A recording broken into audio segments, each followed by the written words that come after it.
다 함께 기도 들으심으로 아침 묵상 시작하겠습니다. 하나님 감사합니다.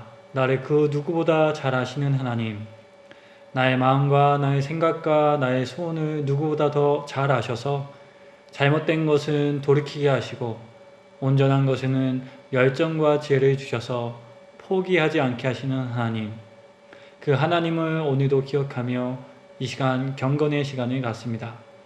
그렇게 나를 누구보다 더 잘 아시는 하나님께 마음을 쏟으며 나아갑니다. 주님 인도하여 주시고 우리의 몸과 마음을 새롭게 하여 주옵소서. 또한 이 시간 마음을 다하여 하나님을 예배하기 소망합니다. 신령과 진정으로 주님을 바라보게 하시고 나의 마음의 중심에 주님을 다시 모시는 시간이 되게 하옵소서. 감사드리며 예수님의 이름으로 기도드립니다. 아멘. 함께 찬송가 438장 함께 찬양 드리겠습니다.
다 함께 찾아보실 하나님의 말씀은 마가복음 16장 19절에서 20절까지의 말씀입니다.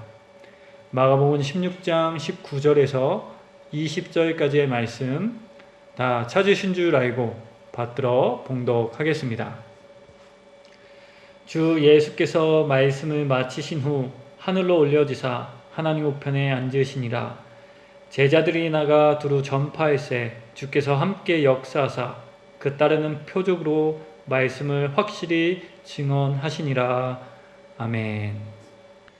성도 여러분, 승천이란 단어를 들으시면 어떤 생각이 먼저 떠오르십니까?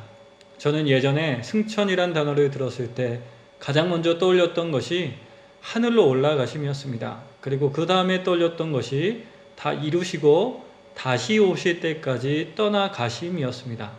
그래서 승천을 생각하면 늘 예수님의 사역에 마침표를 찍는 사건으로 이해하였습니다. 그러나 그 이후에 말씀을 보며 승천에 대한 또 다른 의미를 발견하게 되었습니다.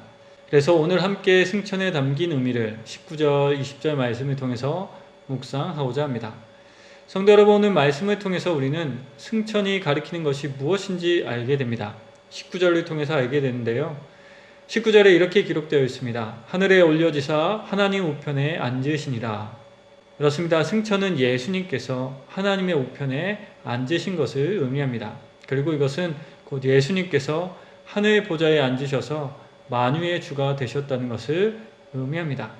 그런데요, 성도 여러분, 이것이 그렇게 특별한 것일까요? 원래 하나님이신 예수님께서 만유의 주가 되셨다는 것이 뭐가 그렇게 중요할까요? 사실 이런 생각이 들게 됩니다. 그러나 요한복음의 말씀을 보면 이와 같은 생각이 수정되게 됩니다. 요한복음 17장 2절에 이렇게 기록되어 있기 때문입니다. 아버지께서 아들에게 주신 모든 사람들에게 영생을 주게 하시려고 만민을 다스리는 권세를 아들에게 주셨음이로소이다. 그렇습니다. 우리는 이 말씀을 통해서 예수님이 만민을 다스릴 권세를 받으신 이유가 무엇인지 알게 됩니다. 곧 예수님께서 승천하셔서 보좌 우편에 앉으신 이유가 무엇인지 알게 되는데요. 그것은 모든 사람에게 영생을 주시기 위함이었습니다. 그리고 우리는 이 말씀을 통해서 승천이 가리키는 것이 원상복귀 혹은 그 자리에서 우리의 예배를 받으시고 쉬고 계신 것이 아님을 알게 됩니다. 오히려 그 반대입니다. 왜냐하면 모든 사람에게 영생을 주게 하시기 위함이라는 말의 의미는 예수님은 승천하신 이후에도 구원의 역사를 그곳에서 이루고 계신다는 것을 가리키기 때문입니다.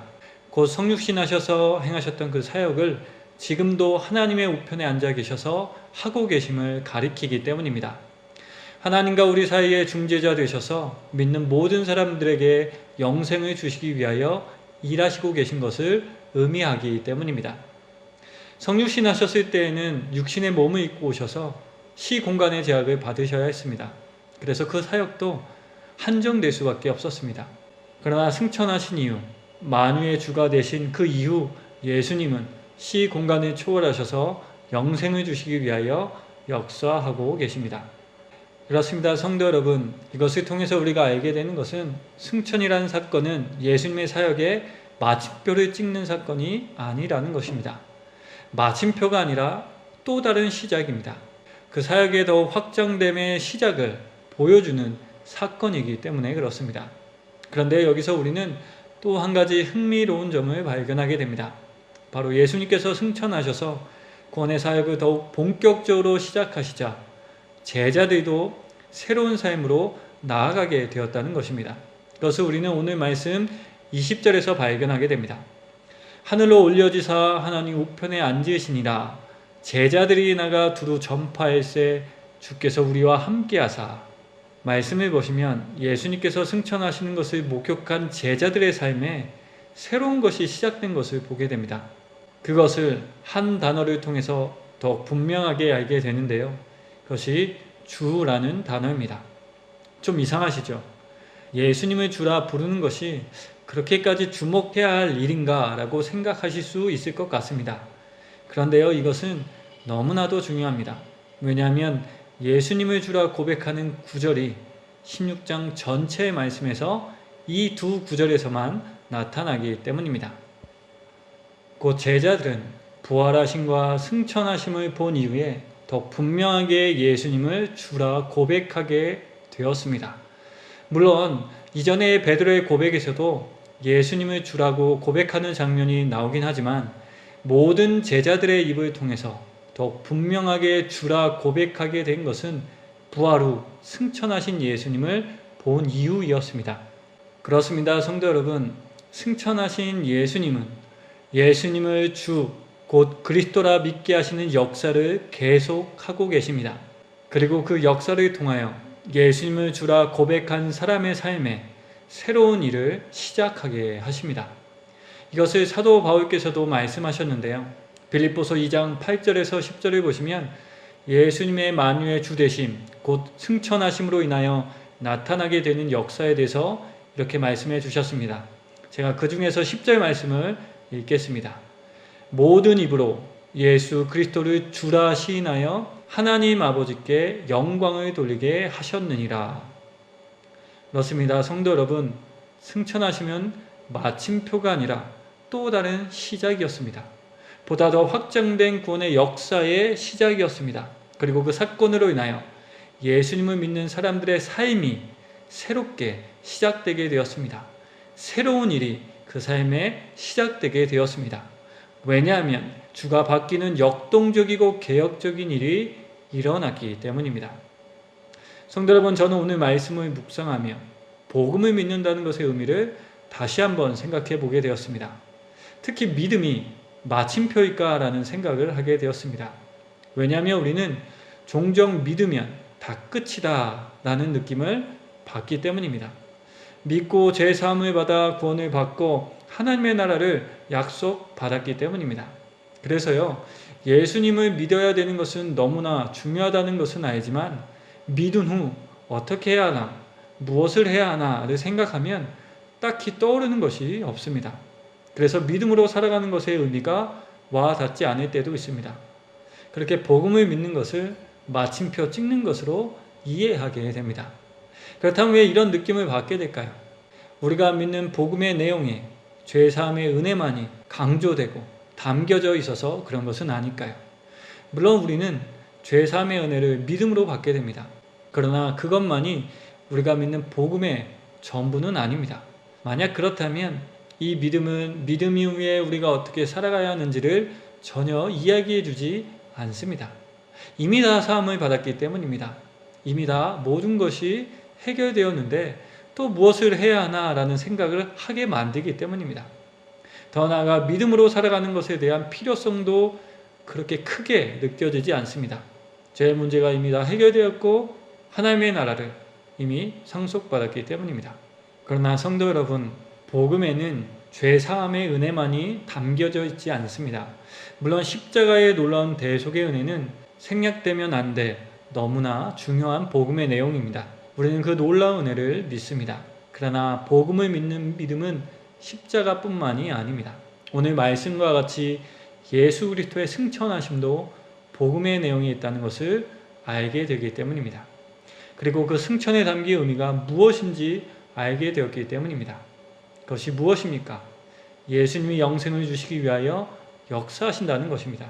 곧 하늘에서 이루어진 것이 땅에서도 이루어지기 위하여 역사하고 계십니다. 그리고 그 역사를 통하여 예수님을 주라 고백하게 하십니다.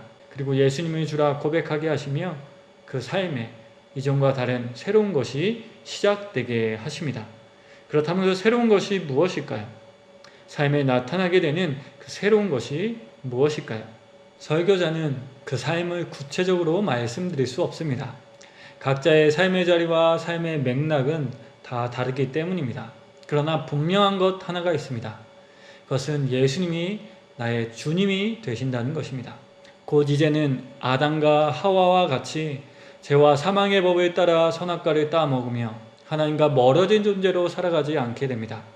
오히려 예수님을 주님으로 믿게 되므로 얻게 된 그 생명의 성령의 법을 따라 살아가게 됩니다.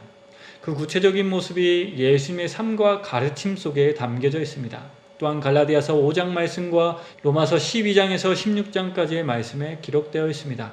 또한 언급하지는 않았지만 모든 성경에 이 부분이 기록되어 있습니다. 그리고 이렇게 우리는 주님과 동행하며 살아가게 됩니다. 주님이 함께 하신 그것이 하나님의 나라가 됨을 기억하며 믿으며 누리며 살아가게 됩니다. 마치 오늘 말씀의 제자들처럼 말입니다. 그렇게 우리의 삶은 믿음으로 말미암아 새로운 시작을 하며 이전과는 다른 기쁨을 누리게 됩니다. 더 나아가 나의 일상에 하나님의 나라를 채우실 것을 기대하며 오늘을 살아가게 됩니다. 모쪼록 오늘 하루 승천에 담긴 의미를 더욱 깊게 묵상하는 우리가 되길 소망합니다. 이 사건이 새로운 시작일 뿐만 아니라 믿음으로 나의 주가 바뀌게 되는 개혁적인 사건임을 기억하는 우리가 되길 소망합니다. 새로운 일을 시작하게 하시는 하나님의 인도하심을 기억하게 되는 우리가 되길 소망합니다. 그리하여 주께서 우리와 함께 하심을 기억하며 주님과 함께 계신 그곳이 하나님의 나라임을 고백하며 누리며 살아가는 우리 모두가 되길 주님의 이름으로 강복하며 이 말씀을 전해드렸습니다. 함께 기도드리겠습니다. 하나님 감사합니다. 승천하셔서 만유의 주가 되셔서 하늘에서 이루어진 것이 땅에서 더욱 분명하고 넓게 이루어질 수 있도록 역사하여 주시니 감사합니다. 또한 우리에게 예수님을 그리스도라 믿게 하시고 나의 삶의 새로운 일을 시작하게 하시는 그 인도하심에 따라 살아가게 하시니 감사합니다. 그 인도하심에 따라 살아갈 때 예수님을 주라 믿으며 살아가게 하옵소서. 성령의 법을 따라 살아가게 하옵소서. 그리하여 내 삶에 시작하게 하신 그 새로운 일, 그 은혜로운 일을 맛보며 살아가는 우리 모두가 되게 하옵소서. 하나님, 비록 지금 우리가 팬데믹 상황에 있지만 만유의 주가 되셔서 역사하시는 하나님의 손은 쉬지 않으심을 믿습니다. 우리를 긍휼히 여겨주시고 인도하여 주시옵소서. 다시 한번 우리의 삶을 주님께 탁드립니다. 여러 가지 모양으로 오늘의 삶을 살아가는 모든 성도님들에게 하나님의 은혜와 인도하심을 더하여 주시옵소서. 영육 간의 강건함을 더하여 주시옵소서. 감사드리며 예수님의 이름으로 기도드립니다. 아멘.